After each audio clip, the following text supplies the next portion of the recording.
Hello student, अगर आप भी इस बार बोर्ड का पेपर देने वाले हैं तो आज हम पढ़ने वाले हैं कर्मवीर भरत खंड काव्य का सारांश, जो एकदम से सहज व सरल तरीके से हम इसे पढ़ने वाले हैं। यदि आप हमारे चैनल पर नए हैं तो चैनल को सब्सक्राइब कर लीजिए।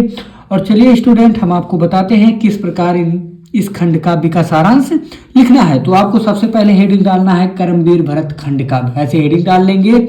उसके बाद लिखेंगे कर्मवीर भरत खंड काव्य के नायक भरत जी हैं और इस खंड काव्य में भरत का चरित्र चित्रण किया गया है। यानी इस खंड काव्य के जो नायक हैं वो कौन है? भरत हैं। और इस खंड काव्य में भरत का ही चरित्र चित्रण किया गया है, जो इस प्रकार है।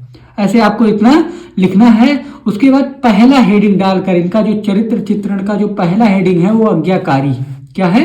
आज्ञाकारी हेडिंग डालेंगे। फिर लिखेंगे भरत अपने मामा के यहाँ गए हुए थे। दूतों के द्वारा अयोध्या लौट आने की गुरु की आज्ञा पाकर वे तुरंत अयोध्या लौट आते हैं।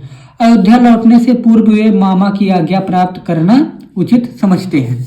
यानी जब जो भरत जी हैं वो अपने मामा के घर गए थे और दूत जब उनके घर मतलब मामा के घर गए थे और अयोध्या लौटने के लिए कह रहे थे, तो गुरु की आज्ञा पाकर वो तुरंत अयोध्या लौट आते हैं। अयोध्या लौटने से पहले वो क्या करते हैं? अपने मामा की आज्ञा की प्राप्त करना उचित समझते हैं। यह है उनका आज्ञाकारी। उसके बाद दूसरा हेडिंग डालेंगे सच्चे योगी। क्या डालेंगे? सच्चे योगी हेडिंग डालेंगे। लिखेंगे भरत सच्चे योगी हैं। वे राजभवन में रहकर भी वनवासी का जीवन बिताते हैं। वे राज सुख को ठुकराकर अपने योगी होने का परिचय देते हैं। और वो क्या करते हैं? राज सुख को ठुकरा देते हैं और अपने योगी होने का परिचय देते हैं। रामवन में योगी का जीवन बिताते हैं तो वो राजभवन में भी रहकर योगी का जीवन बिताते हैं। ये है इनका जो चरित्र चित्रण का दूसरा हेडिंग, यानी सच्चे योगी। अब तीसरा डालेंगे कर्तव्य पालक। ये डालेंगे, लिखेंगे भरत को अपने जीवन से भी अधिक अपने कुल की मर्यादा और कर्तव्य की रक्षा का ध्यान है। यानी जो भरत हैं वो अपने जीवन से अधिक अपने कुल और मर्यादा कर्तव्य की रक्षा का ध्यान है। रघुकुल में ज्येष्ठ पुत्र ही राज्य का अधिकारी होता है। इस मर्यादा की रक्षा के लिए अपना सारा सुख त्याग देते हैं। इसी प्रकार तीसरा हेडिंग डालकर आपको लिखना है। अब हम चौथा हेडिंग डालेंगे, वो है भरत प्रेम। क्या लिखेंगे? भरत प्रेम, यानी भाई का प्रेम। ये हेडिंग डालेंगे। उसके बाद इसमें हम लिखेंगे भरत के चरित्र में राम के प्रति भरत प्रेम कूट कूट कर भरा हुआ है।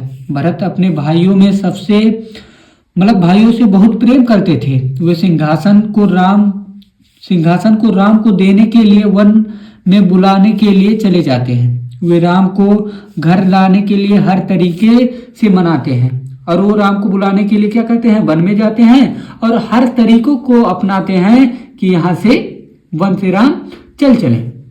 पांचवा हेडिंग डालेंगे पराक्रमी। क्या डालेंगे? पराक्रमी। भरत एक पराक्रमी पुरुष थे। वह दुश्मनों से तनिक भी नहीं डरते थे। राम के वन में रहने पर भी वह राज्य की देखभाल वीरता पूर्वक करते हैं। यानी जब राम वन में रहते हैं तो वो राज्य की देखभाल वीरता पूर्वक करते हैं। इससे उनके वीर व साहसी होने का प्रमाण मिलता है। ऐसे आपको पराक्रमी हेडिंग डालकर लिखना है। और उसके बाद निष्कर्ष। क्या डालेंगे? निष्कर्ष। इस प्रकार हम कह सकते हैं कि भरत एक आज्ञाकारी, सच्चे योगी, कर्तव्य पालक, भरत प्रेमी व पराक्रमी व्यक्ति थे। तो इसी प्रकार आपको क्या करना है? कर्मवीर भरत खंड काव्य के लिए जो सारांश लिखना है, इसी प्रकार आपको बोर्ड के एग्जाम में लिखना है। अगर आपको और भी खंड काव्य का सारांश लिखना है तो हमारे प्रोफाइल में है, वहां से आप जा करके देख सकते हैं। यदि वीडियो पसंद आया हो तो चैनल को सब्सक्राइब कर लीजिए। मिलते हैं हम आपसे नेक्स्ट वीडियो में।